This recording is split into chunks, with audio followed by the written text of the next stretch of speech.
Prêter sa plume, c'est la vocation des trois invités qui m'entourent aujourd'hui. C'est cette vocation que nous allons découvrir. Mesdames et messieurs, bonjour. Catherine Siguret, bonjour. Bonjour. Je suis ravi de vous accueillir. Vous êtes, on peut dire, nègre? Vous êtes nègre? Négresse. Vous dites négresse, vous? Je dis négresse. Donc vous vendez même votre plume à des personnalités que vous choisissez. Je la vends à des éditeurs, mais je choisis les personnalités, oui. Et puis vous racontez leur vie. Absolument. Mais vous ne faites pas que ça. Et on va voir tout au long de l'émission ce que vous faites avec votre plume. À côté de vous, le régional de l'Étape, c'est votre place. C'est la place du Corse, systématiquement ici. Et quel Corse? Pourquoi pas? Giacomo Fusila, bonjour. Bonjour. Comment allez-vous? Très bien, très bien. Alors Jacques, on peut dire que vous êtes écrivain, bien sûr, ancien professeur d'université, mais vous êtes là en tant qu'aussi parolier. Vous avez écrit... Ah oui, effectivement. Combien de chansons vous avez écrites? Environ 200. 200 quand même. Environ. On va en voir quelques-unes. J'en ai écrit plus que ça, mais 200 sont interprétés, à la chantés. SACEM. Ils sont à la SACEM, surtout. Oui, absolument. Et puis là, la place de l'invité guest, qui est fan de la table. Ah oui, complet. Il parle que de la table depuis tout à l'heure. Touchez pas. En fait, tac, et on appuie là-dessus et ça fait des photos. Bruno Gassio, bonjour. Bonjour. Vous êtes auteur. On peut dire ça? C'est quoi votre Auteur, métier, c'est d'ailleurs? exactement ce que j'ai mis sur mon passeport. Oui, je suis auteur. Bon. J'écris. Eh bien, écoutez, on va voir ce que vous écrivez. On va voir surtout comment vous vivez cette vocation avec des photos que vous m'avez envoyées. Vous ne les connaissez pas, vous ne connaissez pas les photos de Bruno. Et vous allez réagir, en tout cas, au fur et à mesure de l'émission. On commence avec la photo emblématique, l'image emblématique de cette vocation. C'est la vôtre, Catherine. Voilà. Alors, ce n'est pas vraiment une photo, mais en fait, vous m'avez décrit un petit peu ce qu'il fallait. Et avec l'infographiste, Patrick, on a fait ça. Voilà, c'est que je pense que c'est effectivement un métier qui vient de bonheur, enfin une nature, une façon d'être. Et dès que j'ai été petite, en fait, j'ai adoré écrire, mais ne serait-ce que faire les lettres, au point que j'inventais des devoirs. Alors, mes parents, qui étaient pourtant toujours en faveur de l'institution scolaire, étaient allés voir la maîtresse en disant c'est pas possible qu'ils aient des trucs à écrire jusqu'à 20h30. Et en fait, c'était absolument faux. C'est que j'inventais des devoirs parce que j'aimais écrire des histoires, recopier, etc. Et mon premier livre, je l'ai écrit à 13 ans. Et effectivement, pendant que toutes les autres petites filles faisaient de la danse, allaient s'amuser, etc., moi, j'étais avec mes petits cahiers, mes crayons, et rien n'a changé. Donc, emblématique, c'est ça? C'est quelque chose que vous avez dans le sang? Ouais. C'est ça? Moi, c'était vraiment toute petite. Ouais. Pour le meilleur ou pour le pire, d'ailleurs Je sais pas, c'est-à-dire que je pense que même quand on a des démons, comme on grandit avec, ça devient des amis. Mais non, je pense que c'est des démons au départ et qu'on les apprivoise, voilà. Et pourquoi à l'envers? Pourquoi l'écrivaine, elle n'est pas comme les autres? J'allais poser la question. Je me dis, en fait, Non, à l'envers, parce que je pense qu'on est bizarre et que quand on a de 6 à 20 ans, qu'on préfère rester chez soi pour travailler, enfin ce que les gens appellent travailler, parce qu'en fait ça s'appelle travailler, mais c'est une passion. Quand on préfère ça à, je sais pas, aller boire des verres ou aller à la plage, on passe pour quelqu'un d'étrange. Et je pense que ouais, c'est une autre façon d'avoir des mondes, des horizons, des voyages. Je ne voyage jamais, par exemple. Parce que l'écriture, c'est mon voyage. Ça ne m'intéresse pas du tout. Les décors ne m'intéressent pas du tout. En revanche, je veux rester sur ma chaise, avoir des gens différents défiler et les écouter toute la journée. Et j'ai l'impression d'avoir eu, 3000 tu vies. voyages dans les vies des autres, en fait. Tu ne voyages pas dans des pays. Du tout. Le décor ne m'intéresse pas du tout. Je pourrais vivre les yeux fermés. Enfin, je préfère la Corse. À condition de l'écrire, en tout cas. À condition de l'écrire. C'est pas rencontrer pour rencontrer, à condition d'écrire. Voilà. On va avoir l'occasion de revenir. Écouter et comprendre quelqu'un qui n'est pas moi. Ça vous parle, ça? Vous étiez quelqu'un de différent, jeune? Tout à fait. Jacques? Non, moi aussi, je suis un peu comme ça. Je pense au titre de l'émission, qui est vocation. Vocation, c'est... L'étymologie, c'est un appel, quoi. C'est l'appel de quelque chose. Alors, au début, c'était l'appel de Dieu, mais aujourd'hui, on a étendu ça à beaucoup de choses. Et être écrivain, c'est l'écriture, au fond. Ce que vous appelez tout à l'heure, la manière de présenter les choses, une espèce de prosodie. Bon, mais c'est l'appel. Donc l'appel, la vocation, elle s'inscrit très tôt dans la vie. Moi, il me semble que dès ma petite enfance, j'aimais peut-être pas trop écrire, comme on a dit à l'instant, mais j'aimais parler et j'ai eu tout de suite la sensation d'avoir deux langues, donc d'être double. Parce que je pensais et je parlais en corse et en français. Et donc c'est peut-être mon originalité. Nous sommes quelques-uns à avoir au moins une double de langue. Hein. Tous les frontaliers sont un peu dans ce cas-là. Mais c'est vrai que d'avoir deux langues, c'est penser de deux manières différentes. Différemment, en plus. Donc, bon, ça fait quelque chose. J'ai deux langues aussi, moi. J'ai l'italien et le français. Vous parlez italien, vous, Jacques Abbastanza bene, perché mi chiamato Jack? Perché mi chiamare Jack? Non, non, mon père était italien, il est mort en 2007, et dans ma famille, on s'engueulait en italien, mais on se parlait en français. On était en France, on parlait français. Et l'engueulade, par contre, c'était plus intime. Donc ça, c'était dans les racines. Donc quand je me faisais engueuler en italien. D'accord. Ah, Et c'est pour ça que vous avez envie de toucher la table, parce que quand on apprend à parler... Hein, moi, quand je parle les mains, je suis toujours en train de faire des trucs comme ça, et puis au bout d'un moment, si je tape sur cette table-là, j'ai l'impression que ça fait des images bizarres. Alors, quand ça sera votre image, je vous la ferai. J'ai le droit de toucher, oui, j'aurai le droit de l'agrandir. Vous serez le premier invité qui pourra. Oui. Ouais. Et là, pour l'instant, on va passer à l'image emblématique de Jacques. Ah bah oui. Oula, il y en a pas mal. Ce qui est emblématique chez vous, c'est que vous avez touché à tous les styles littéraires. Il y a de la prose minute, mais il y a de la poésie, oui. il y a des essais. Oui. Vous avez vraiment... Je me présente comme polygraphe. Je suis polygraphe vraiment. Ça, c'est une méthode. Ça, c'est un essai sur la littérature d'origine, d'expression corse. Ça, c'est du bilingue. Ça, c'est aussi du bilingue, des nouvelles. Ça, ce sont des proses journalistiques elzévires. Je les ai appelées prose elzévire, comme l'Elzévir italien, hein, qui a été les premiers auteurs italiens qui ont écrit dans les... Ça, qu'est-ce que c'est, ça? Ah, ça, c'est mon premier recueil de poésie. Oui, c'est chez ça. Pierre-Jean Oswald, Soleil Revue. On sent l'austérité de la couverture, ça doit être de la poésie. Absolument. C'était ça, 168, ça. Ah. Donc pour vous, écrire en tout cas, c'est écrire dans tous les styles et surtout dans deux langues. Ah oui. On a bien compris. Tout à fait. On va revenir maintenant, si j'arrive à remettre de l'ordre. Voilà. Ah, C'est magnifique, j'adore ça. Et on va venir avec, alors effectivement, on va voir votre photo et vous allez nous expliquer, parce que moi, j'ai pas compris quand vous m'avez envoyé ça. En fait. Personne ne peut comprendre. Alors déjà, c'est ma main et c'est une orange. C'est ce qui déclenche tout ça. Pour moi, écrire, c'est un sport de combat. C'est-à-dire que je n'écris pas pour écrire, j'écris en vue de quelque chose. Je réussis jamais. Hein. On réussit très rarement à atteindre l'objectif qu'on s'est fixé, c'est-à-dire changer le monde. On n'y arrive pas. Mais je vois pas d'autre moyen de le faire que de communiquer, que d'expliquer, que d'essayer de mélanger des idées qu'on a vues partout. Contrairement à toi, j'adore voyager parce que je vois des gens, je vois des vies. Et ensuite, je me regroupe et je me dis, mais lui, il fait ça comme ça, avec telle idée, tout ce que j'ai lu, tac, je le regroupe et ça me donne une autre idée qui peut emmener quelque part. Et tout est né d'une orange.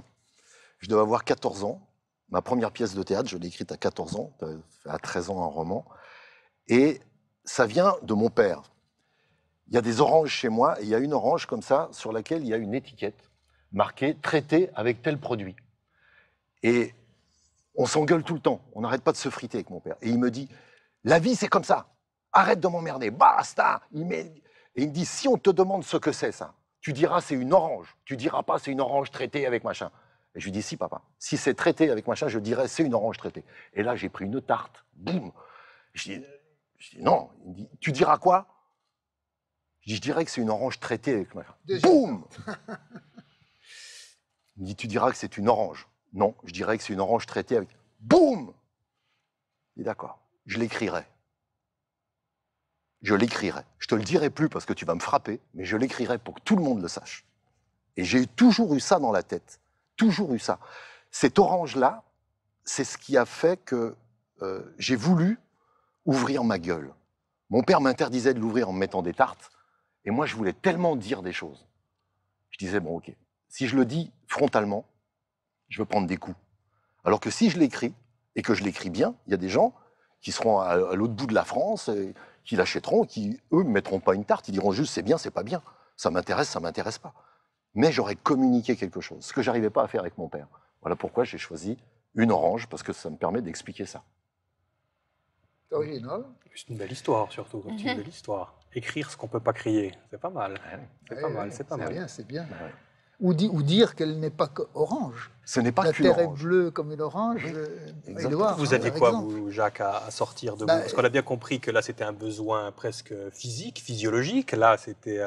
Une révolte. Oui, une révolte, en Corse, il y a quand même ce problème de la langue, hein, qui reste quand même une sorte de révolte, hein, puisqu'on voudrait qu'elle soit à l'égalité du français. En gros, c'est ça, quoi, la co-officialité, etc. Je crois qu'on a tous un peu cette idée-là.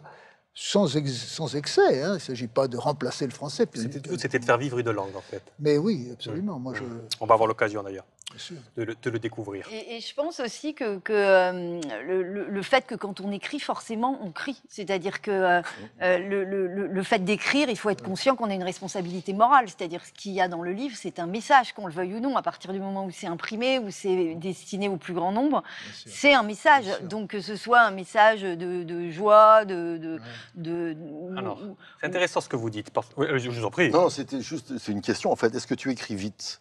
Oui, très. Mais tu as beaucoup réfléchi avant, et tu emmagasines et tu recraches tout après. Je sais pas, je réfléchis tout le temps. Enfin, c'est comme tout le monde, quoi. Ben non, c'est justement ça. Non, mais moi, Mais je pense qu'elle écrit vite parce qu'elle écrit 60 livres quand même. Donc déjà, c'est pas mal. Donc, Mais en fait, non, mais je pense, par exemple, quand je dis il y a un message, c'est que forcément, je sais pas, moi j'ai écrit un livre sur l'antisémitisme, sur l'affaire Knoll, donc avec les fils d'une victime. J'ai écrit des histoires de gens qui souffraient d'un handicap, qui avaient inventé des choses géniales, parce qu'à chaque fois, je pense que ça porte quelque chose. Alors ça peut être très sérieux comme l'antisémitisme, ou ça peut être des choses voilà, plus légères ou plus sociétales, mais forcément... Scientifique sur le foie. Voilà, oui, aussi. Enfin, ça l'a beaucoup impressionné. J'ai écrit un livre sur le foie. Mais oui, bien sûr, c'est impressionnant. Ou sur la photo suivante, parce qu'on va passer à la photo déclic si vous le voulez bien. Ouais. Et là, vous allez m'expliquer où est le combat, là. Alors ça, c'est mon premier livre. C'est très très simple. C'est absolument l'emblème de tout ce que je fais. Alors, mon premier livre, quand j'avais 13 ans, c'était pas un roman, c'était la biographie de Marilyn Monroe, que j'avais envoyée en cachette à des éditeurs. Donc il y avait quand même brillamment 22 pages, hein, mais bon, à cet âge-là, c'est un livre.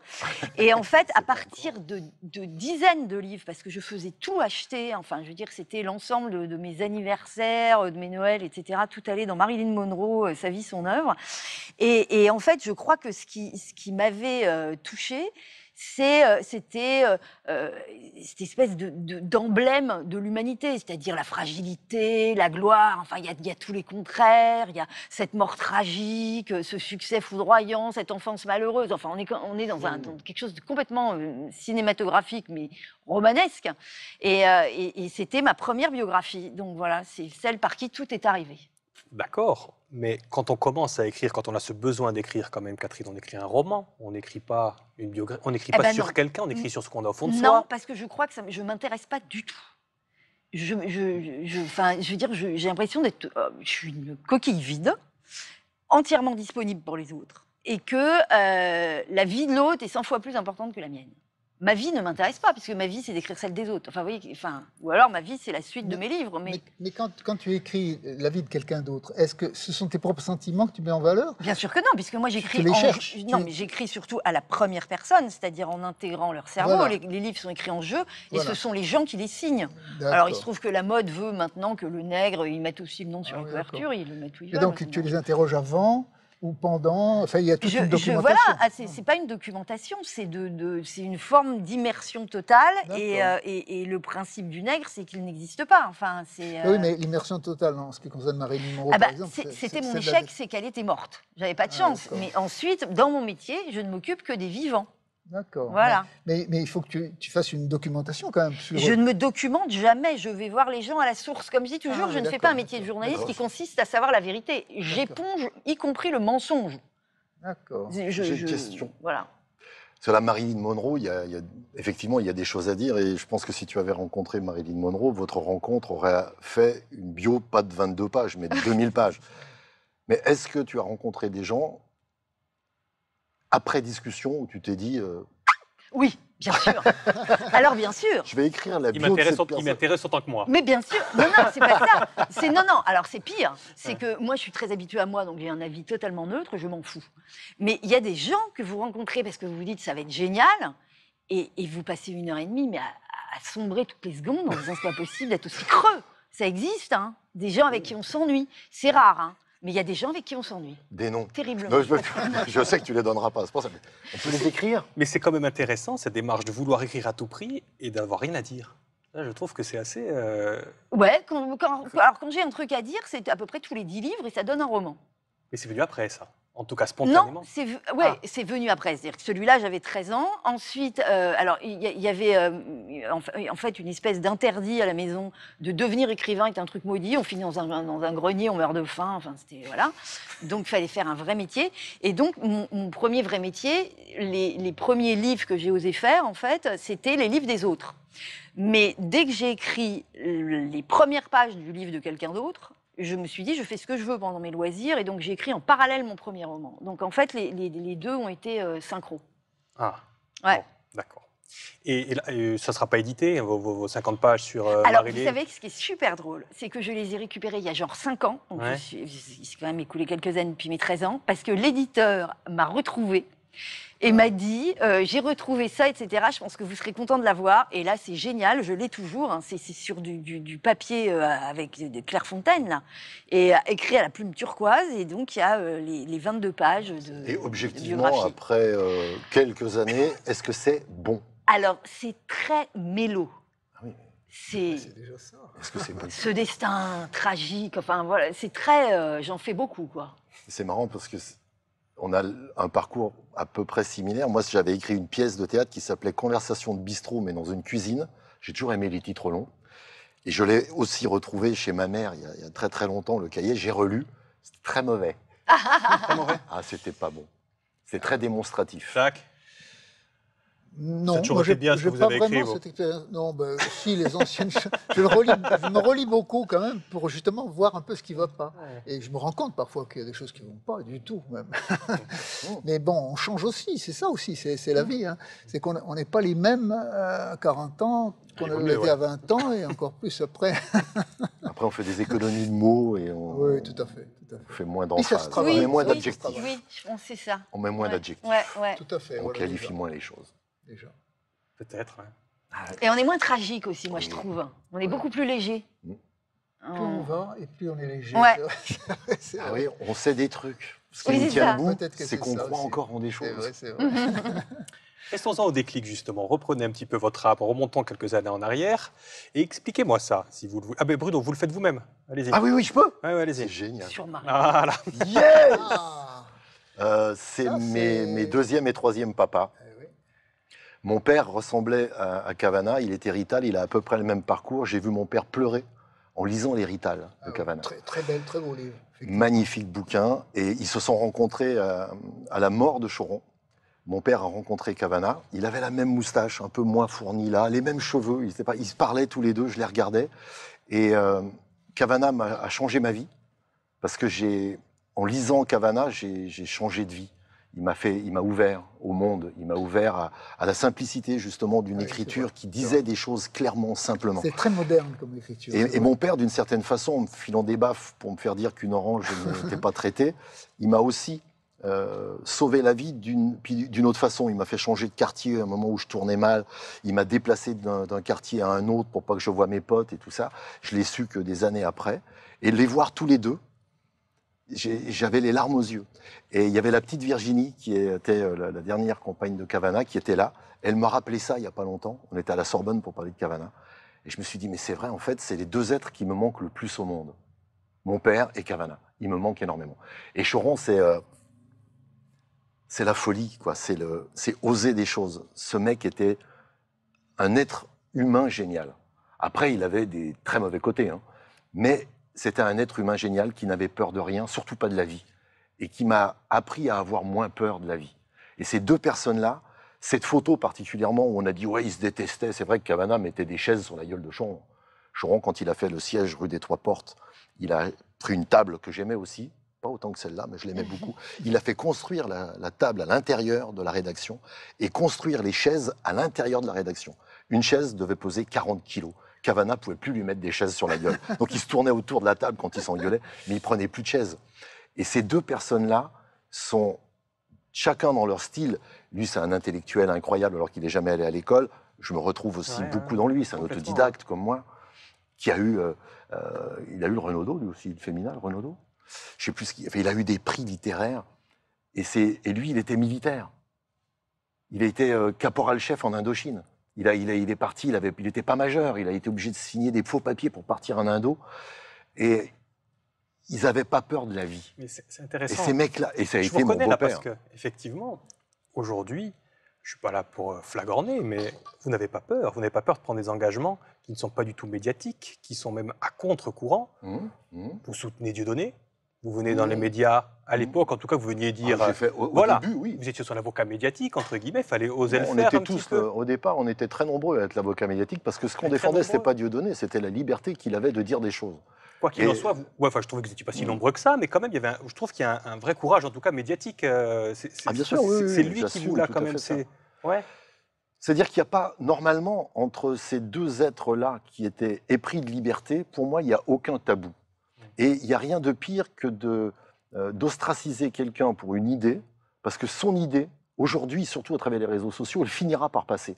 Et qu'il vaut mieux le mettre en face de soi et d'apporter une contradiction quand on n'est pas content. Parce que c'est la seule façon de démonter une idée aberrante. C'est d'en parler. C'est pas de la cacher. Parce que quand on la cache, elle sourd. C'est comme l'eau.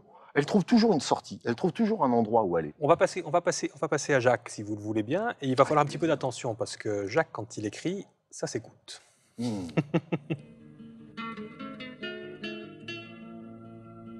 Da nome me ne ricordo quando un tesi a prima volta.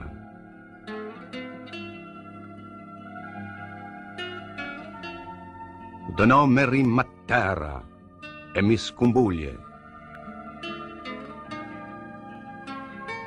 Da nome di nuova mia miseria, un mio pensiero che balla un rondo in gira un mondo. Autonome, c'est votre déclic, ça, Jacques. Ton nom, hein, ton nom. Alors, on peut mettre derrière ce nom ce qu'on veut, hein, en fin de compte. Lui, il voit la terre, le nom de la terre d'origine, en quelque sorte. Bon, c'est un texte un peu militant. Mais on peut voir aussi une femme, tout simplement, ou un ami, ou ton nom, ça peut être n'importe quoi.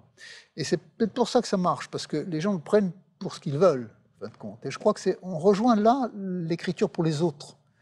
En fait, quand on écrit quelque chose, vous savez que Éluard, dont on parlait tout à l'heure, Éluard, quand il a écrit « Liberté », j'écris ton nom. Ce sont les résistants qui ont mis « Liberté ». Lui, il avait mis le nom d'une femme. C'est étonnant. Et donc, il est connu surtout pour ça, liberté. Tout le monde mettait derrière liberté sa propre vie, d'une certaine manière. Alors qu'il ne l'avait pas écrit pour ça, vraiment, peut-être. Voilà ce qu'on dit, vous voyez. Et là, c'est un peu pareil. Ton nom, ça peut être n'importe quoi. Et ton nom rime la terre et m'émeut, hein, me bouleverse. Me bouleverse. Ton nom, Ça m'indique pas bien, moi. c'est aussi ma misère. Ma misère. Mon souci. Mon souci, Et oui, mon souci. effectivement, qui danse une ronde autour du monde. Bon, ça c'est un peu des formules un peu poétiques, métaphoriques. En quoi c'est un déclic, ça? Eh bien, parce que c'est une de mes premières que Tiosi a interprétée. Et il l'interprète plutôt comme un liseur hein, que comme un chanteur, là. Mais c'est un déclic parce qu'avec Tiosi, justement, c'est un succès immédiat, mais vous l'écrivez pour Tiosi ou vous l'écrivez pour vous, ça, Autonome? Ah, au début, c'est pour moi. Mais Tiosi, c'est le premier avec qui j'ai vraiment collaboré pour faire des chansons. Et on habitait à Paris tous les deux, on se voyait régulièrement. Et donc, on se fréquentait beaucoup et on parlait de ces questions-là. Lui, il n'avait pas une idée de la littérature aussi importante qu'il l'a après. Je lui ai indiqué un certain nombre de choses comme ça. Et puis, progressivement, je lui ai donné quelques textes. Mon premier texte, qu'il a mis en musique, d'ailleurs, c'est pas lui qui les mettait en musique, mais c'est Philippe Marfisi, qui était le fils de Dominique Marfisi, donc un grand de la littérature corse au début, son père. Et il s'appelait l'idée du retour. L'idée du retour, c'est-à-dire le Parisien qui dit « je vais retourner chez moi, dans mon île ». Voilà. Et ça a été son... Alors, je me rappelle que c'était dans le début des années 70, et il y avait encore des 45 tours qu'on mettait dans des jukebox. Je me rappelle à la plage où j'allais, il y a des tas de gens qui mettaient je dis, c'est moi qui ai fait ça. C'était mon premier frisson, en quelque sorte, d'auteur, en quelque sorte. Bon, c'est pour ça que c'était un début.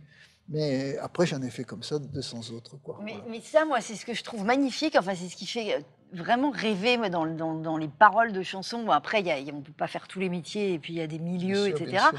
Mais je me dis, ça doit être énorme d'avoir quelqu'un qui, par bonheur, se met à chanter vos paroles, quelqu'un qui associe vos paroles à leur mariage, leur nuit d'amour. Tout à fait. Enfin, c'est formidable, quoi. Oui. Parce que c'est ça la vraie popularisation. C'est la musique, parce que la musique, c'est dans l'inconscient. Les gens le chantent dans leur voiture, le chantent dans leur Tout bain.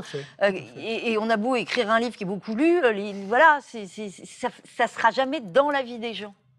En tout cas, moi, Ouais. Le livre, il l'associe pas à un moment, parce qu'ils ne le lisent pas en Ouais. 3 minutes. Et ils se l'approprient pas, Ouais. ça reste un truc extérieur. Et là, je me dis, quelqu'un qui vit au quotidien ses émotions, Tout à fait. les grandes étapes de sa vie avec des chansons, mais moi, ça me ferait Sauf rêver. que ça, Quoi. à l'époque, Bien, on écrit des chansons. on va voir parce qu'il a fait des C'est de la succès. musique. On va en voir un autre de succès, mais là, on n'est pas encore au succès. Alors, on est vraiment, comme vous C'est une dites, là, propulsion, vraiment. propulsion, parce que là, c'est revendicatif. Vous revendiquez quoi, là, à l'époque, là, quand même, Jacques? Bon, je vais en pleine période prononcer de quoi, encore là? le mot de reacquist, ou Eh oui. reacquist, qui veut dire réappropriation. Et c'est voilà. un grand mouvement culturel qui est né dans les années 70.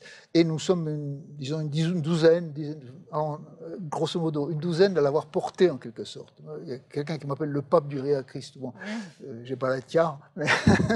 Mais effectivement, nous avons travaillé tous. À Paris, d'ailleurs, c'était à Paris que ça se passait, Eh oui. pour la plupart. Et nous avons créé une revue qui s'appelait Rigiro, c'est-à-dire le Renouveau Initiative, en gros, quelque chose comme ça. Et c'était une revue qui paraissait uniquement écrite en Corse. Et nous la faisions, je me rappelle, à Saint-Cloud, dans la nuit, à quelques-uns, deux surtout, Dominique-Antoine Gérone, qui était son directeur, le directeur de la revue à ce moment-là. Et il y avait 700 abonnés. Des gens qui étaient abonnés à une revue qui n'était écrite qu'en Corse. Il n'y avait pas un mot de français dedans. C'est quand même assez original en 1970, quoi. 73, exactement, parce que c'est l'année de Et Paris. de voir qu'effectivement des stars, parce que c'était déjà une star, se Ah oui, réappropriaient absolument, comme ça absolument. vos paroles, il y avait quelque chose, il y avait un sentiment d'invincibilité, je pense, à l'époque. Absolument, oui. Hmm. Et c'est ce tremblement, ce frisson dont on parlait tout à l'heure. Je vois des gens qui écrivent, moi, cette chanson-là, etc. Bon, comme si c'était quelque chose de fondateur réellement. Et là, on se sent à la fois tout petit parce qu'on ne l'imaginait pas comme ça, et en même temps, c'est très beau quand même. On frémit de fierté, d'une certaine fierté. C'est con comme la lune, hein, de dire ça. Mais bon. Ben non, je trouve ça génial. Non, mais c'est vrai. Moi, il m'arrive dans un bar d'entendre ma chanson. Et de temps en temps, ça, c'est ma chanson. Bon, oh, oh. Vous allez être confronté. On est confronté aussi à l'anonymat quand il y a quelque chose qui marche. Les paroles, elles ne vous appartiennent plus à partir du moment où elles sont dans la Tout à bouche fait, d'Antoine. c'est vrai. Vous, le livre que vous avez écrit pour quelqu'un, Ah, mais c'est l'ivresse totale, vous plaisantez, c'est-à-dire ils ont les ennuis et moi je suis tranquille chez moi. Moi, quand je vois les gens qui sont à la télé sur le plateau, qui se sont fait maquiller 2 heures, qui s'emmerdent à faire dans les embouteillages pour aller parler du bouquin que j'ai écrit, je me dis, mais je fais un métier merveilleux parce que moi, je suis dans mon canapé. Bien Ils sûr. sont heureux. Vous voyez, c'est la chance de leur vie. Ils ont une émission, tout ça, ils sont super contents. Et moi, je suis chez moi et je me brosse Tout à le fait, ventre, tout vous à voyez. fait. donc c'est une J'adore. bonne chose pour vous. Ah oui, oui, oui. Mais ça va nous permettre d'engager la conversation encore, de poursuivre avec vous. Oui, Bruno. Ah non, mais je connais cette ivresse avec le théâtre, puisque j'ai écrit pour Charlotte de Turckheim, Team Seat et diverses pièces de théâtre. C'est génial de passer devant un théâtre où on est joué, Ouais. juste d'aller à la caisse, dire s'il y a du monde, 80% de remplissage. Génial. Et tu rentres chez toi et il y a quelqu'un qui travaille pour toi, en C'est fait. ça, oui, oui, oui. Il y a un le mec qui est côté, au ouais, charbon, ouais. un acteur, qui est Oui, content de faire ça en plus. absolument. Mais il est au charbon pour toi. Ouais, Et toi, tu rentres, tu exactement. touches tes droits d'auteur. Tout Ouais. à fait. C'est tout le à plus fait. beau métier du monde. Ah, ça, c'est bien. Ouais. Et les chansons, Exactement. il y a jackpot dans les chansons. Il y a rarement de jackpot sur un livre. Ouais. Alors que chanson, il y a jackpot. Tout à fait. C'est la danse des canards. Terminé, tu peux rester chez toi toute ta vie, écrire Pourtant, des c'est romans. moyen tout ça. comme Il y parole. a des gens, C'est moyen. il y a des Mais- gens qui disent, regardez, le chanteur chante, on dit c'est une chanson de ce chanteur. Oui. Alors que c'est ni lui qui a fait les musiques, ni Ouais. lui qui a fait les paroles. Alors, mais en même temps, je dis ce que tu disais, en fin de compte, c'est comme le chanteur qui la porte. Bien qui, sûr. Qui la chante Bien sur scène, sûr, etc. oui, C'est lui bien qui sûr, fait tout le travail. Tout à fait. Et moi, je suis tranquille, Oui, une fois que j'ai donné mon texte. Oui, mais bon, c'est voilà. bien d'être payé aussi de temps en temps en notoriété aussi quand même. Oui, oui. Moi, je ne Non, peux pas trop me du plaindre tout, de ce non. côté-là. Non. Ouais, je Dans mon comprends canton, bien je ce suis que assez tu dis, content. c'est-à-dire que l'ego est vachement flatté quand Ouais. un livre marche parce qu'il a été bien écrit, parce qu'on a travaillé ce que tu fais toi sur un personnage et que ce personnage est passé à travers le livre, parce que lui tout seul, il ne l'aurait pas fait. Et ça fonctionne. L'ego est totalement flatté. Ouais, Et en ouais. plus, on n'a pas du tout les ennuis qui vont avec. Ah, il n'y a aucun problème C'est avec. ça le truc. C'est ça C'est qui... que en fait, on a à la fois une action souterraine parce que tous les Oui, gens oui, lisent, oui, parce c'est que vrai, c'est vrai. les gens sont C'est sur vrai. le devant de la scène, etc. Et on vous reconnaît pas dans la rue, on ne sait pas qui vous êtes, on vous fout une paix royale, personne n'a envie de vous voir. Enfin, vous voyez, moi, moi, j'aime beaucoup la tranquillité. Vous voyez, j'aime bien caresser mon chat et travailler. Enfin, un truc. J'ai bien compris.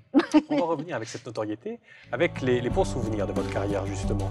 S'il y avait une photo mythique, eh bien pour vous, ce serait celle-là, Bruno. Ah bah oui. Et là, on en revient au métier d'auteur, mais le métier d'auteur, finalement, qui ne va pas être si anonyme que ça, là. Alors, moi, j'étais connu avant. Parce que j'ai fait une émission qui s'appelait Le Théâtre de Bouvard. En 82, 83, 84, 85. On passait à 19h45 sur Antenne 2. Il y avait 3 chaînes, dont 2 qui marchaient, TF1, Antenne 2. Et Antenne 2, à l'époque, faisait, pour les plus jeunes d'entre vous, c'est un chiffre qui ne dira rien, 14 millions de téléspectateurs tous les soirs. Donc, quand je sortais dans la rue, c'était les Beatles. Et ouais, On sortait dans la... c'est horrible, non? mais atroce. Enfin, peut-être quand on est très jeune, pas forcément. Atroce, mais pas du tout parce que j'aimais pas être reconnu, c'est très valorisant normalement d'être reconnu, mais parce que je ne savais pas du tout gérer ça. Je n'ai pas su gérer ce moment. Les gens venaient me voir dans la rue. Oh, je vous ai vu hier, oh, vous êtes con.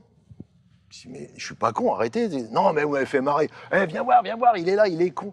J'ai vu des copines à moi qui étaient de taille petite se faire frotter la tête par des gens dans la rue. Eh, viens voir, c'est la naine, viens voir, c'est la naine. Fais une photo avec la...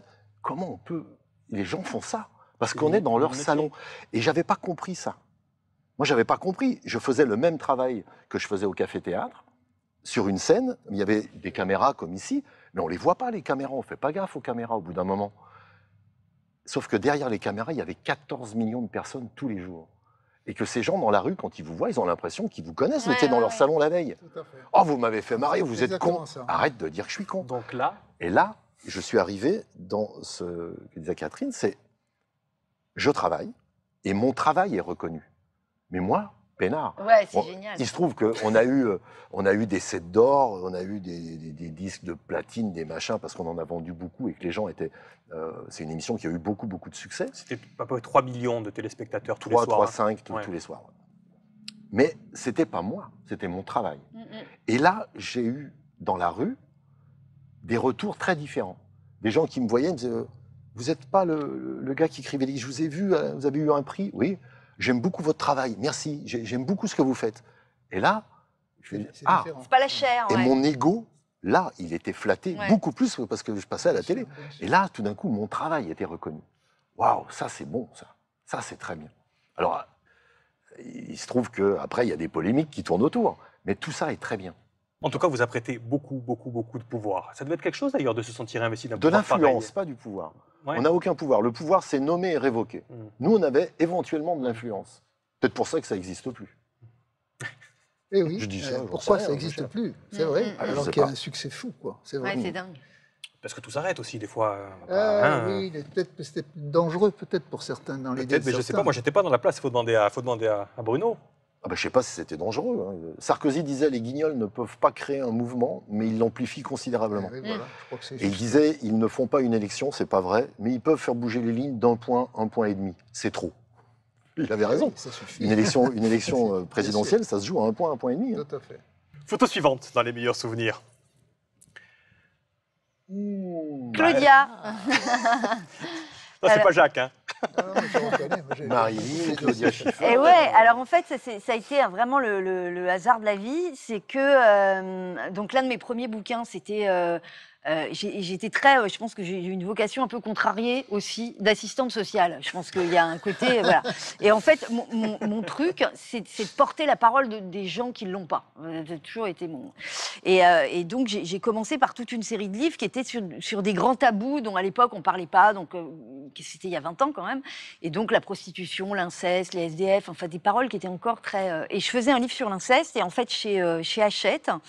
Ils étaient en négociation, donc j'avais signé le livre chez Hachette, et le contrat qui était en cours. Et en fait, les négociations internationales ont fait que Claudia Schiffer a fait son livre en France.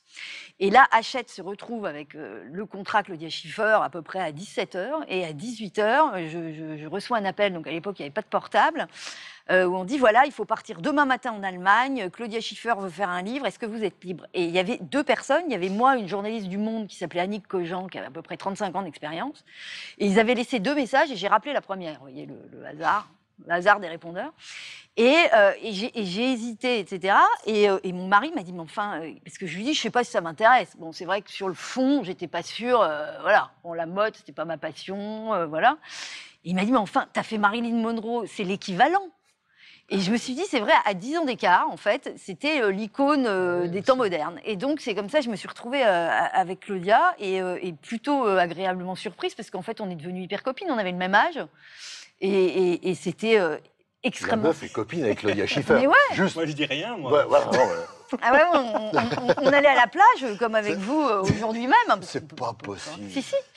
Et donc, Elle parle français en plus. elle parle très bien français, elle est super rationnelle, enfin, vraiment... Et alors là, comment ça se passe? Elle vous raconte tout, là, Claudia Ah bah, elle me raconte que des trucs faux, faut pas exagérer non plus. Ah. C'est-à-dire qu'on est quand même... Non, C'est un livre. non, il y a quand même une grande différence entre les gens célèbres, hein, qui ont une image, on ne peut pas leur en vouloir, puisqu'ils travaillent sur une image, donc toutes les vérités, voilà, ne sont pas bonnes à dire. Donc, par exemple, bon, en l'occurrence, elle avait des secrets minables, hein, c'était pas très grave, mais elle aimait pas tel couturier, elle allait pas le dire. Donc, on était cloisonnés par des trucs. Enfin, c'était totalement délirant, parce que autant on a une liberté avec quelqu'un qui est inconnu, qui est aussi sincère que possible, vous aussi proche que possible. Enfin, je veux dire, à corriger vous voyez, la couleur de la toile cirée. Avec Claudia, c'était le contraire, c'est-à-dire qu'on marquait un truc genre, j'avais mis un maillot rose et j'adore cette couleur, et là, c'était on ne peut pas mettre rose. Parce que, en fait, tel couturier, il n'aime pas le rose.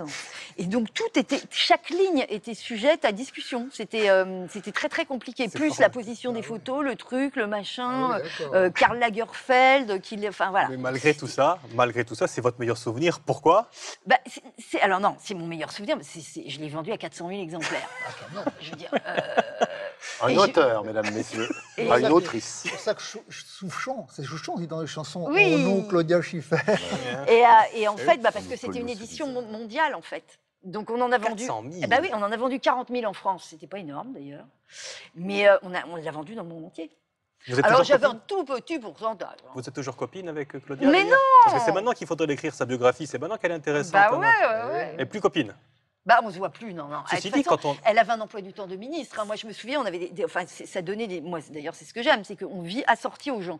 Et oui. Alors, il y a des fois, on se trouve dans une arrière-cuisine au fin fond de la Creuse. Bon, c'est comme ça dure 1 mois et demi. Faut y aller. Et puis là, c'était hyper marrant parce que j'allais la chercher à l'aéroport, j'allais, vous voyez, il y avait les coups de fil avec Saint-Barth, Monaco dans la tente du Prince Albert. Enfin, vous voyez, je la suivais, mais à la trace parce qu'elle avait des emplois du temps. Elle avait 46 minutes pour me parler. Ensuite, elle avait un rendez-vous. Enfin, voilà, donc je me glissais dans les... Alors, je ne dis pas ça parce que vous avez fait la biographie de Laurie, mais vous avez été sa meilleure amie pendant quelques temps. Quand même pas, faut non, pas mais exagérer. ceci dit, vous êtes la confidente pendant quand même un certain temps. Oui, pendant 1 mois et demi. Ouais, c'est quand même impressionnant. Et après, du jour au lendemain, on arrête tout, quoi. C'est très difficile, votre métier. Non, on arrête tout. Et je vais vous dire franchement, la vérité, c'est que c'est surtout difficile pour les autres. Alors, pas pour Claudia Schiffer, parce que je pense qu'elle avait d'autres trucs que moi dans sa vie. Mais en revanche, quand c'est des gens qui ont soit une histoire compliquée, soit qui sont assez isolés pour une raison ou pour une autre, je suis entièrement à leur disposition pendant 1 mois et demi, mais ils peuvent tout me demander, jour et nuit, je dis jamais non, enfin voilà. Et ensuite, d'abord, il y a une période d'écriture où je leur parle moins, et ensuite, surtout, moi, je passe à autre chose. Donc, c'est très circonscrit. Je passe à quelqu'un d'autre. Donc, c'est un vampire, quoi. Vous prenez tout leur sang et vous partez. En fait, c'est ça qui est compliqué. C'est que pour moi, il y a autre chose qui continue et que pour les gens, ça s'arrête net. Donc, c'est... Oui, je crois que c'est... Mais je préviens maintenant. Parce qu'au début, je ne me rendais pas compte. Je pensais que c'était dur pour vous, mais en fait, effectivement, c'est dur pour la personne. Non, c'est dur pour les autres. Bah, moi, je suis remplie de quelqu'un d'autre. En amour, ce serait terrible. Oui, je suis à quelqu'un, ce qu'on dit, parce que vous dites tout. On dirait une mangeuse de gens. Serial loveuse, voilà. Ouais. Et c'est vrai que je suis corps et âme le temps que je fais le livre, et puis après, ça se... Voilà. Alors, on se parle de moins en moins, et puis à un moment, enfin, c'est rarement plus du tout, mais de temps en temps. Quand on a fini de dépenser l'argent qu'on a gagné avec, on passe à autre chose. Non, mais c'est intéressant cette relation à l'écriture parce que on va passer à votre meilleur souvenir et vous allez me dire si c'est la même chose quand on écrit une chanson. On écoute et puis après vous nous dites. Oui. Exactement. Et c'est vachement. Ça, les enfants, c'était un tube. Hein. Ameso a tutti li fiori amore, quando si s'avrenova tu l'albore, era quella nacqua d'un ligore, mandatemi una mano per favore. Et ça continue. Alors, Amarène, effectivement, fait un grand succès. C'est une de celles qui marche vraiment le mieux pour la SACEM. Et c'est une demande de Jean-François Bernardine. Il m'a dit, tu peux me donner quelque chose. À l'époque, je travaillais beaucoup avec toutes les années 80. Et il me dit, une chanson d'amour. Alors je dis, je te fais une chanson d'amour, mais un peu amère, un peu... C'est pour ça qu'on a donné le titre Amarène, qui n'existe pas, en fait. C'est un adjectif... Bon, je pourrais traduire par amer, tout simplement, amer, hein, avec au pluriel. Et cette chanson, une chanson qui, comme elle est un peu mélancolique, etc., elle a cassé un tout petit peu les codes de la chanson d'amour. La chanson d'amour traditionnelle corse, c'était bon, l'espèce de sérénade, quoi. Alors que là, non, c'est quelque chose de, au milieu de tous les... Oui, de toutes les fleurs d'amour, et puis ça va de moins en moins bien, voilà. quoi. En fait, c'est le mariage, hein, on a la bague, et puis à la fin, ça va plus bien du tout. Hein. Voilà. Et donc, effectivement, c'est... Ah oui, ça, c'est presque... Mes blessures, ça veut dire. Mes blessures, c'est pour ça que ça fait mal. Mais alors, vous êtes les premiers invités hein, qui ne se connaissent pas avant de venir à cette table. Bruno a dit « J'adorerais savoir écrire des chansons ». C'est quoi le secret pour écrire des chansons? Et pourquoi, d'ailleurs, pourquoi vous êtes incapable d'écrire des chansons C'est très difficile de faire en une phrase une image. Une chanson, c'est une image par phrase. Et il faut qu'en 3 minutes, on ait condensé une histoire et des sentiments puissants. Sinon, ça ne fonctionne pas. C'est très, très difficile à faire. Sur un livre, on peut rater une page. C'est pas très grave, une page ratée. Le mec dit « Oh, tiens, celle-là, elle me moins rythmée. Ah, ça repart. » Mais si on rate un chapitre, déjà, ça se voit. Si on rate 2 chapitres, on peut jeter le livre. Une chanson, si on rate un couplet, c'est jamais un succès. Donc il faut qu'elle soit parfaite du début à la fin. Et j'ai jamais eu cette concision. J'ai essayé d'en écrire, mais non, ça marche pas. J'en ai écrit des parodies au Guignol, oui. Écrire une parodie, c'est facile. On prend une chanson, on se moque. C'est pour rire. Si c'est raté, les gens disent « Ouais, mais c'est une parodie ». Alors qu'écrire un vrai sentiment sur des phrases courtes, chapeau. Hein. Mais on ne sait jamais ce que ça va faire. Quand on fait quelque chose... Moi, je dis toujours, dis-moi ce que tu en penses. C'est toi qui la mets en bouche, ta chanson. C'est toi qui vas la porter. C'est toi qui dois avoir raison. Ça, c'est très important. On ne fait rien tout seul. On fait rien tout seul. On ne travaille pas tout seul. Oui, et c'est ce va-et-vient entre la musique et la parole et l'interprétation, sans compter la mise en scène. Hein, parce qu'il y a toujours la mise en scène, ça compte beaucoup. Hein, parce que le spectateur, il vient, il a payé, il veut en avoir pour son argent, de ce spectacle, en quelque sorte, pas seulement la parole, etc. Et donc, on ne sait jamais, ça peut marcher ou pas. Certains me disent, comment tu fais? Mais il n'y a pas de secret, on ne sait pas, on essaye. On essaye, on essaye.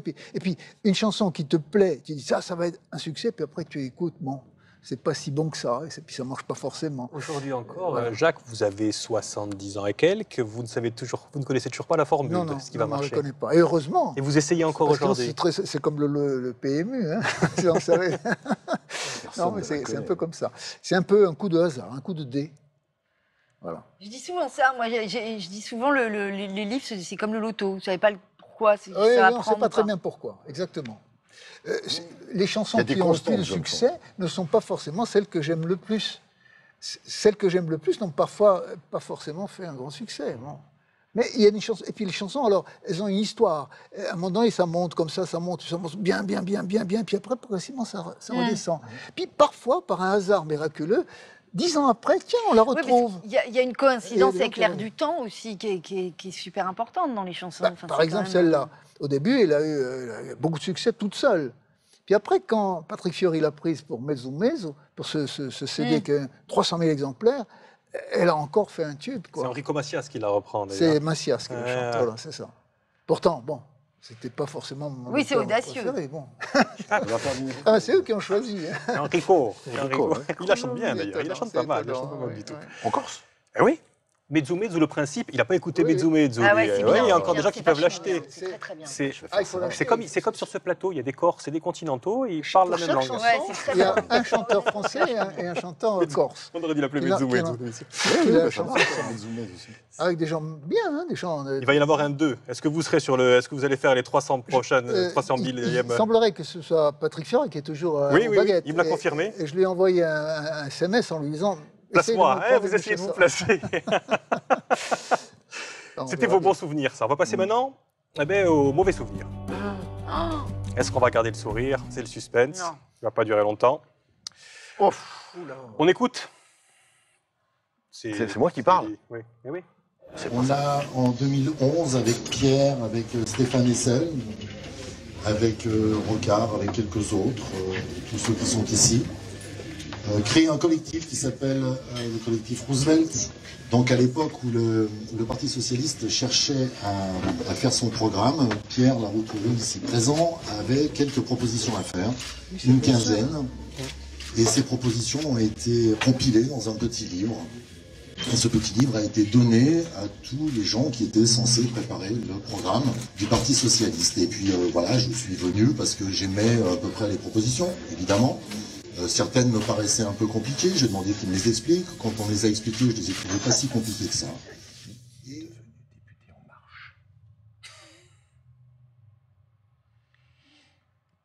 Et faut pas sortir de ce qu'on sait faire. Roosevelt 2012, c'est un collectif d'idées. Ce sont des gens, tous les photos qui étaient là, on voyait des gens qui étaient très très intelligents. Et il y avait un collectif qui s'était mis en route, je ne veux pas dire en marche, mais on aurait pu, pour porter des idées au Parti socialiste pour 2012, parce qu'ils n'en avaient pas, de leur propre aveu. On n'a rien, ils disaient, oh, on pique des trucs à Ségolène, et il ne se passait rien. Et comme pour moi, écrire est un sport de combat, je me disais, à un moment, engage-toi. Tu ouvres ta gueule, à un moment, mets les mains dans le cambouis, fais-le. Au début, autour de la table, j'ai l'impression d'être le plus bête. Il n'y a que des gens brillants, des philosophes, des économistes, des sociologues. Il y a Dominique Méda, il y avait Hessel. On est là. Et moi, j'écoute tous ces gens. De temps en temps, je lève le doigt. Je dis, et si on faisait ça? Ouais, bonne idée, Bruno. Ou alors non, t'as rien compris. Mais je me sens tout petit. Un an après, tous ces gens sont partis parce qu'évidemment, ils ont un travail. Ils n'ont pas mis les mains dans le cambouis. Et ceux qui ont pris la place pour faire vivre Nouvelle Donne, j'avais l'impression d'être le plus intelligent autour de la table. Et quand on commence à penser qu'on est le plus intelligent autour d'une table, c'est qu'on est le plus con. Et qu'il faut se barrer. Et je suis parti, et dans les images, j'en ai vu un, là, qui aujourd'hui est député En Marche. Donc ces gens-là n'avaient aucune autre ambition que d'être élus. Et Nouvelle Donne, aujourd'hui, est derrière Glucksmann, avec le Parti socialiste. Et quand on me demandait à l'époque, mais Bruno, pourquoi vous voulez être à gauche du Parti socialiste, plus un peu à droite du Parti... Je dis non, on veut être à la place du Parti socialiste, parce que le Parti socialiste, c'est très bien. Sauf qu'il faut qu'il soit un parti et socialiste. S'il est ni l'un ni l'autre, il faut qu'il s'en aille. Et nous, on va prendre la place, on va faire une nouvelle donne, on va redistribuer les cartes, et les gens vont reprendre les cartes en main. J'ai fait ça. 1 an et demi après, on va aux européennes, en 2015, un peu plus tard. Ouais, 1 an et demi après, on va aux européennes, on avait créé Nouvelle Donne depuis 4 mois officiellement. On fait 3% des voix, 549 744 électeurs exactement, je me souviendrai de ce chiffre. Et à partir de là, tout part en sucette. Je vois la comédie humaine que nous, on vit quand on écrit, ce qu'on essaye de retranscrire sur la comédie humaine, je le vois vivre devant moi. Des gens qui se tirent dans les pattes pour n'importe quoi, qui inventent des histoires impossibles. Et je leur dis, bon les gars, débrouillez-vous, je m'en vais. Et comme on voulait être à la place de Nouvelle Donne, quand j'ai vu dans les débats sur les européennes, Glucksmann, qui a PS, Place Publique et Nouvelle Donne, je regarde ça, je dis, qu'est-ce que j'ai fait? Parce que moi, là, je suis là, et on est dans les fondateurs, avec la femme de Stéphane Hessel, Laroutourou et Nouvelle Donne. Je suis mouillé là-dedans. Donc, il ne faut pas faire ce qu'on ne sait pas faire. Je pense que mon sport de combat et l'écriture, c'est pas la politique. C'est la politique, je peux aider les politiques, je continue à voir des politiques, je continue à parler dans des cénacles où on échange des idées, où on essaye de définir des stratégies pour arriver à quelque chose, pour obtenir quelque chose. Mais devant, plus jamais, plus jamais. C'est un échec total, ça, pour moi. Plus jamais de politique, donc. Pas comme ça. Pas comme mais ça. pas tous les jours de la politique, mais pas comme ça. On passe à vous.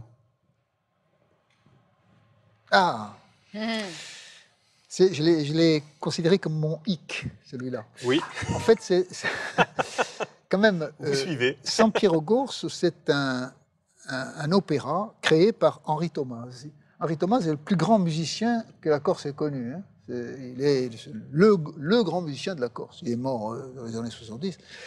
Et donc, il y avait un opéra qui avait été créé à Bordeaux avec Montserrat Caballé, enfin des plus grands de l'époque, hein, et avec un livret qui ne correspondait pas véritablement à l'histoire de Sampiero. Vous savez que Sampiero, on dit qu'il a étranglé sa femme, etc., Vanina d'Ornano. Et le fils d'Henri Thomas, il me contacte un jour, vient à la maison, on discute, etc. Il me dit, il faudrait que tu fasses un livret différent, en tenant compte des nouvelles, disons, les nouvelles histoires qui ont changé un tout petit peu les choses. Donc, j'ai refait, à partir de la musique, j'ai refait un livret, mais en Corse, en l'écrivant en Corse, et en tenant compte de la musique. Ce qui était un travail énorme. Je travaillais pendant 2 ans. Et je trouve 2 ans. Oui, bien sûr. Parce que il fallait que la musique, je ne pouvais pas la modifier. Donc il fallait que mes mots qui avaient été écrits en français correspondent. Enfin, c'est un travail énorme. Ensuite, il fallait que les interprètes, et les interprètes étaient souvent des Russes, Vanina, c'était une Russe, Ombrone, c'était aussi un Russe, un baryton russe. Sampiero lui-même, c'était un jeune Italien, mais qui parlait français, etc. Bon, bref, tous ces gens-là étaient à Marseille, à l'Opéra de Marseille, et toutes les semaines, j'allais travailler avec eux, où je leur envoyais des cassettes, etc., pour leur faire apprendre le corse, comment on parlait le corse, etc. C'était un travail qui a duré longtemps. Et j'avais un contrat avec l'Opéra de Marseille. Et je trouve que la directrice de l'Opéra de Marseille était une amie d'enfance, donc ça a facilité les choses. Mais le truc commence, c'est un succès. 2005, l'opéra ouvre sur ce truc-là. Plein à bloc. France Musique s'intéresse à ça et diffuse en direct, de 9h du soir jusqu'à 11h du soir, l'opéra lui-même, chanté, etc., avec les interviews de moi et quelques autres. Magnifique, c'est un succès. Les critiques immédiatement pleuvent, c'est très bon. Ça a été publié d'ailleurs chez Actes Sud. Quand j'arrive, je suis content. Et je vois évidemment, ça se passait à l'automne, donc 2005. Je dis, pour l'été prochain, il faut qu'on le fasse en Corse. Parce que c'est à Marseille, ça c'est très bien, mais faisons un opéra en Corse. Discute avec le maire de Bastia. Oui, tout à fait d'accord, je te laisse l'opéra, je te laisse le théâtre, etc. Bon. J'étais content, je téléphone à Marseille, je dis, et d'accord, Marseille, je dis à la directrice, occupe-toi avec la mairie de Marseille pour qu'on ait quand même un coût qui soit jouable, hein, parce qu'un opéra, c'est attention, hein, c'est les chœurs, c'est l'orchestre, c'est les décors, il y a tout un truc, c'est énorme un opéra, c'est vraiment... Ah oui, je m'en occupe. Et je crois qu'ils ont réussi à faire quelque chose qui était à 50% à peu près, un peu réduit par rapport à l'origine. Eh bien, on n'a pas trouvé moyen de faire venir ça en Corse. L'opéra, le théâtre de Bastia n'était plus libre. Ajaccio, comment ça? Alors qu'ils étaient opposés politiquement. Donc oui, il faut le faire à Ajaccio, mais à Ajaccio, ils ne sont pas mis d'accord. Bref, ça ne s'est jamais fait. Ça a été pour moi ma grande déception. Alors que c'est le seul théâtre, le seul opéra écrit en Corse, de l'histoire. Est-ce que c'est trop tard? Je ne pense pas. Non, il faut le faire, mais il faut profiter, là. Et Ben voilà. Bastia, Ajaccio, arrêtez, faites-le dans les 2 villes, avec 2 distributions différentes. Mais ça dépend encore Non, des mais politiques. Ah oui, bien sûr. oui. Et puis, oui. c'est pas le moment. Mais c'est parce pas, qu'il c'est un n'y a pas hic. beaucoup d'argent, quoi. Au contraire, c'est un énorme succès qui n'a pas pu être joué Tout en à Corse. fait, Donc c'est tout ça à qui fait. est blessant. Voilà, c'est c'est ça. ça, Ouais, c'est c'est une blessure. idiot, c'est- Bah, la population C'est corse n'a terrible. pas pu Ah en bah oui. profiter. C'est dingue. Ah oui, c'est terrible. Je comprends. On a organisé un dîner à Paris, au Cercle Saint-James, il me semble, Mhm. où il y avait Robin Renucci qui a mangé avec moi. On a discuté et il m'a aidé. Robin a dit il faut le pousser, etc. Il faut y aller. Et il y avait là la fine fleur des gens du cabinet de Sarkozy, les plus grands chirurgiens de Paris, les plus grands avocats, etc. Ils étaient tous d'accord. Oui, mais l'argent qu'il faut, mais l'argent qu'il faut. Je suis parti content. Je parle. Ben, c'est fait. Bienvenue dans le monde de la production. Bienvenue dans un déjeuner de prod. Ça va marcher, tu vas voir. Le lendemain, Génial. allô, qui? C'est qui? Non, c'est rien. ça. Ah ouais, c'est exactement Je ça. te connais pas. Ah bah, Exactement ça. Mais c'était pas fini l'histoire. C'était pas fini, j'en suis Ah non, sûr. non, mais Jacques, j'en suis je sûr. savais pas que s'il y avait un seul opéra qui avait été Ah, il y en écrit a en qu'un. Corse C'est un truc de dingue. et qui n'ait jamais été joué en Corse, c'est une Il y a- aberration. C'est même édité chez Oui. Actes Sud. Hein. Eh ben, on est passé à la photo suivante. Que C'est vous, féminin, c'est vous qui avez fait passer. Alors, je ne l'ai pas balayé, hein. Mais cette photo, c'est la vôtre. Voilà. C'est votre hic. Ah. à Alors, vous. c'est vraiment mon hic. C'est en fait un livre donc, qui était sur un directeur de centre de rééducation, on va dire, pour mineurs criminels. Donc, vraiment, c'était lourd. Qui était évidemment entièrement soutenu par la justice, les tribunaux, tout ce qu'il y a de plus officiel. Enfin, c'était une structure pilote. Et je fais le livre, je tombe sur un type passionnant, qui avait une vraie connaissance des gens, de ce qu'il faisait, et une vraie façon de ramener aussi des jeunes complètement en errance à une forme de réalité par la terre, les animaux, enfin, vous voyez, les mettre dans le concret. Bref, tout se passe bien, j'écris le livre, tout se passe bien. Le livre doit sortir, donc, comme d'habitude, un mercredi ou un jeudi, enfin, comme d'habitude. Et le jour de la sortie, une de Libération pour la parution, un directeur de centre mis en examen pour viol. Ouf. Et en fait, donc le bouquin, évidemment, est immédiatement, de toute urgence, parti au pilon. C'était lui. Ce qui veut dire la poubelle, ouais. Et donc, j'avais passé, en gros, 2 mois dans cet endroit avec un type alors, qui avait arrêté, en l'occurrence, mais qui, des années plus tôt, avait violé des mineurs, qui a été condamné à 15 ans de prison, quand même, que j'ai fait parler, naturellement, puisque comme tout éducateur, je lui ai dit le viol, les dérives, les machins, il avait un propos, vous voyez, parce que... Rassurant. Voilà. Rassurant. Non, parce qu'il y a aussi des gens qui, faute d'être interrogés, ne parlent pas. Là, en l'occurrence, il développait dans le livre. Et voilà. Et donc, 15 ans de prison. Et là, c'est là que le livre n'est pas qu'un livre. C'est qu'il y a un sentiment d'avoir été trahi qui est délirant. Enfin, qui est... Ah oui. Donc j'ai été convoquée chez le juge d'instruction, qui m'a demandé si j'avais rien vu. Enfin bon, c'est un sentiment, ouais, de trahison totale. Et il m'a écrit après de prison une lettre d'excuse, quoi, en disant c'est une trahison. Il savait, il était très conscient, il n'était pas idiot. Et en fait, moi, j'ai pas réussi à répondre, sinon que je pouvais pas pardonner, quoi, parce que. Pourquoi vous n'en avez pas fait un livre, Catherine? Parce que je m'attarde jamais sur les trucs glauques. Voilà. Sauf que c'est un bon... Non, enfin, Non. je sais pas. Ce qui est glauque n'est pas bon, il y a plein de trucs beaux dans la vie. L'histoire d'une trahison, c'est toujours un bon livre. Ouais, moi non. On n'a qu'une vie. Hein. Là, je le Il y a ferai, plein je de vais le belles faire. histoires Je vais à le faire, écrire. je vais le faire. Bah voilà, tiens. Tu vas me Alors, raconter, je vais le faire. Alors, on va passer la photo et on va passer, si vous le voulez bien, à la dernière séquence de C'est l'émission. lourd. Oui, ça c'est effectivement... rien à rajouter. Ouais. La photo fantasmagorique, c'est comment vous voyez votre vocation dans le futur. Ah, On va se projeter tous ensemble, si vous le voulez bien, et on va se projeter avec vous, tiens. Allez. Ouais. Bah, c'est un peu l'inquiétude. Alors, j'ai pas compris cette photo, hein, vous Ça, l'avez c'est- envoyée. Bah, c'est l'inquiétude. C'est-à-dire que je pense que la grande question qui se pose aux auteurs, c'est savoir qui va gagner de la technologie et de l'électronique et du livre. Je ne parle pas de la lecture sur électronique qui me pose aucun problème, hein, c'est pas la question.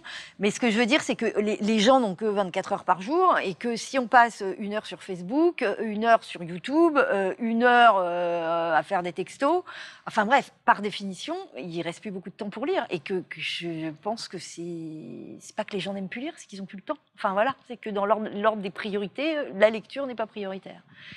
Et voilà, c'est ce qui m'inquiète. Et on le ressent d'ailleurs dans la vente des livres, non, j'imagine. On le ressent dans la Elle est loin l'époque, comment elle s'appelait le mannequin déjà? Ouais. Que y a le De chiffre. faire à 400 000. Voilà, non, tout arrive encore, mais disons qu'un livre, une vente moyenne aujourd'hui, c'est la moitié d'une vente moyenne il y a 20 ans. Et, Mais au-delà des chiffres, ça veut dire quelque chose aussi, la lecture. Pourquoi c'est important de lire Mais aussi, ce que je pense, c'est qu'il y a une autre façon des gens de penser, c'est-à-dire, et même de maintenant d'écrire. C'est-à-dire, je vais vous dire un truc, avant, je faisais un chapitre, je sautais pas des lignes. Je veux dire, les gens sont adultes, normalement, ils écrivent toutes les lignes.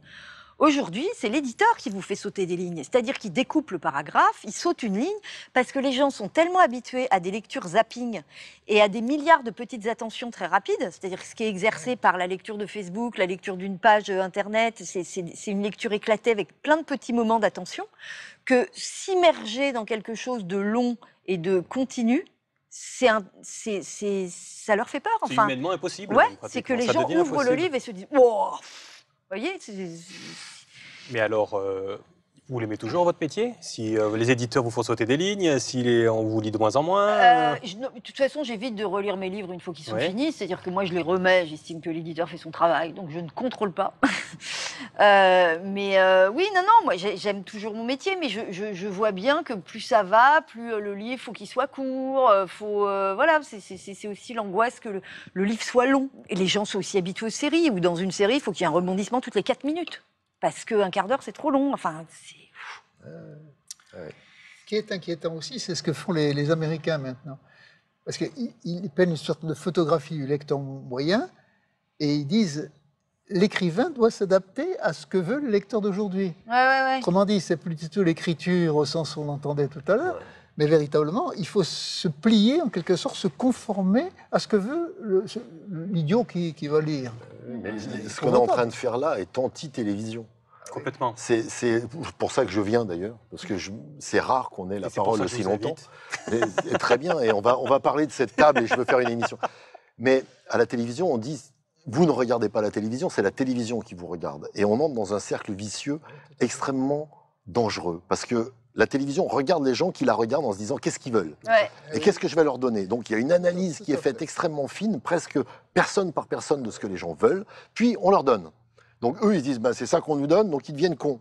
Puis plus ils deviennent cons, plus on dit, il faut leur donner des conneries. Ouais. Et là, on est dans le cercle pourri. Ce qui se passe ici, merci. Merci, non mais vraiment, merci, parce que c'est très rare qu'on ait le temps à la fois de s'exprimer sur des livres, sur l'écriture, avec des gens qu'on ne connaît pas, qui font des chansons, qui écrivent des livres pour les autres. Et je trouve ça génial ici. Mais si j'étais devant ma télévision, je regarderais ça avec un grand plaisir. Et je regarde, parce que Facebook et YouTube, ça ne sert pas qu'à des conneries. Moi, je regarde beaucoup de conférences sur YouTube. Ouais. Quand je fais du sport, par exemple, je mets une conférence. J'ai mon truc et j'écoute une conférence en faisant du sport. Je ne suis pas obligé d'écouter du rock. J'écoute une conférence. Quand je vais écouter de la musique, j'écoute de la musique. Et puis parfois aussi, il faut se donner un peu de mal. C'est-à-dire, il y a des trucs qui font très plaisir, mais c'est un peu long. Alors qu'il y a des trucs, on a l'impression que ça fait plaisir tout de suite, on oublie 5 minutes après. Oui, c'est se donner un peu de mal. Un qui se donne du mal. Je crois que c'est votre photo. Attendez, je n'ai plus ça en mémoire, mais on va voir un petit peu l'avenir. Ah ben non, c'est vous. Bah, vous donnez du mal quand même. Parce que c'est vrai qu'on va finir. Ça va être très très court. Ah non, prenez le temps qu'il faut. Et je vais faire long. Donc ça c'est moi, quand j'avais 4 ans, 5 ans. Ça, c'est moi maintenant. Et ça, c'est mon pote d'enfance, qu'on avait le même âge.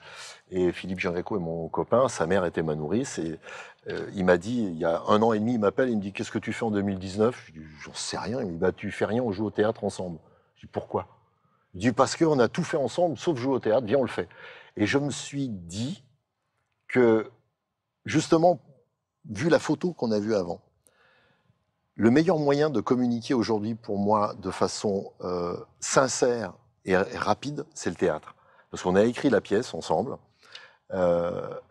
On l'a présenté à un directeur de théâtre à Lyon. Il nous a dit, oui, oh, putain, c'est une très bonne idée, ça, venez le faire chez moi. Et on a joué devant des gens. Et c'était que ça. J'avais pas d'éditeurs, j'avais pas de réalisateurs, d'acteurs, de gens qui... plein de filtres, d'intermédiaires, de non, on fait plus court. Ah non, là, moi, j'ai à dire... Non, on a fait ce qu'on a voulu. Et il se trouve que ça plaît aux gens, pour l'instant. Donc, on va la jouer à Paris bientôt. Je vais arrêter là-dessus. Et on rejoue en janvier à Lyon. Puis, on va partir en tournée. Et j'espère qu'un Corse regarde et on viendra le jouer avec plaisir dans un théâtre corse. Ah ben oui. Votre avenir. Donc, et on va finir avec vous, si vous le voulez bien, Jacques. Pourquoi pas Là-dessus. Eh bien, c'est quand même important. Il y a un florilège politique de toutes les langues de France, la plupart, alsacien, basque, breton, catalan, corse et occitan. Bon, ils m'ont mis là-dedans, ils sont gentils. Mais je pense que ce qui est important, c'est quand même, j'ai vu la préface, c'est Jean-Pierre Siméon, qui était le responsable la poésie en France depuis quelques années. Et il dit qu'il a découvert avec plaisir ces poésies dans ces langues-là, parce qu'il y a chacune des langues, et puis c'est toujours traduit en français. Et donc il l'a lu, et il a dit, j'ai l'impression que même la langue française est augmentée par la puissance de ces expressions régionales, en quelque sorte. Ben, je trouve que c'est pas mal, effectivement. C'est un florilège, bien sûr, mais ça veut dire que progressivement, on commence à prendre conscience qu'il existe aussi d'autres langues que le français, et que ce serait bon qu'un jour ou l'autre, on les considère quand même aussi comme des langues, puisque ce ne sont pas des patois, ce ne sont pas des... je ne sais pas trop quoi, hein, c'est quand même des langues. Parfois, elles sont même plus vieilles que le français, par exemple l'occitan. Bon. Et donc, pourquoi ne pas en tenir compte? Il ne s'agit pas de remplacer le français, bien entendu, mais quand même, quand on parle de co-officialité, il y a un tout petit peu quand même de cette revendication-là. Une sorte d'égalité de traitement, en quelque sorte. Ça ne veut pas dire qu'on aura le même nombre de gens, etc., etc. Et chacune des langues a ses forces et ses faiblesses. Mais peu importe, ça existe à côté du français. Et c'est bien que parce qu'on parle aussi français tous les gens qui écrivent dans ces langues-là. On parle tous le français, donc nous ne sommes pas handicapés. Et ça n'handicaperait pas les autres non plus que d'entendre aussi d'autres langues, quitte à traduire, bien entendu, hein, parce que la traduction, c'est une langue comme les autres. C'est une manière justement de faire communiquer toutes les langues. Et donc, il me semble que c'est quand même quelque chose qui devrait donner un peu d'espoir, quoi. Ça devrait être le mot de la fin, mais ça ne va pas l'être tout à fait. Parce que... Non, c'est on n'a rien à ajouter. C'était bien, ça. Ouais, oui. Ah, ouais, j'ai envie de finir là-dessus, sur deux choses. Vas-y. Là-dessus. Sur ce livre de Catherine Siguret, justement. Ah, oui. Héros ordinaires, c'est votre dernier livre qui vient de sortir. Honnêtement, lisez, ça rebooste, c'est des belles histoires et c'est surtout la preuve qu'avec beaucoup de volonté, on arrive à faire beaucoup. Avec un peu de volonté, on fait beaucoup de choses. Avec beaucoup de volonté, même, on fait beaucoup de choses. Ouais, c'est vrai que moi, en l'écrivant, j'avais l'impression que la société était merveilleuse, que les gens avaient une énergie folle, parce que c'est aussi vrai. C'est voilà, on pointe tout ce qui ne va pas, mais il y a aussi une façon de regarder le verre à moitié plein, et il y a des gens formidables qui se relèvent de... C'est la résilience dont parle Cyril Dick. Hein. Super, vraiment, c'est super. Et puis bon, c'est pas l'habitude de cette émission, mais bon, comme j'ai parlé des livres de Catherine et que vous avez fait la promo de votre pièce de théâtre, on va parler des 2 derniers romans en français, qui sont assez épais d'ailleurs. Hein. Oui. Pour prendre le temps de le lire. Ce sont les vôtres, Jacques Fouzine. Merci à tous les 3 en tout cas. Vous avez parlé avec votre cœur, c'était très sympa. Rendez-vous à une prochaine. J'espère que ce sera pour l'opéra, j'espère que ce sera pour une pièce de théâtre. Et puis en tout cas, une chose dont je suis sûr, c'est que vous avez créé des vocations. Ça, c'est indéniable. Quant à nous, on se retrouve le mois prochain. D'ici là, portez-vous bien. Merci encore.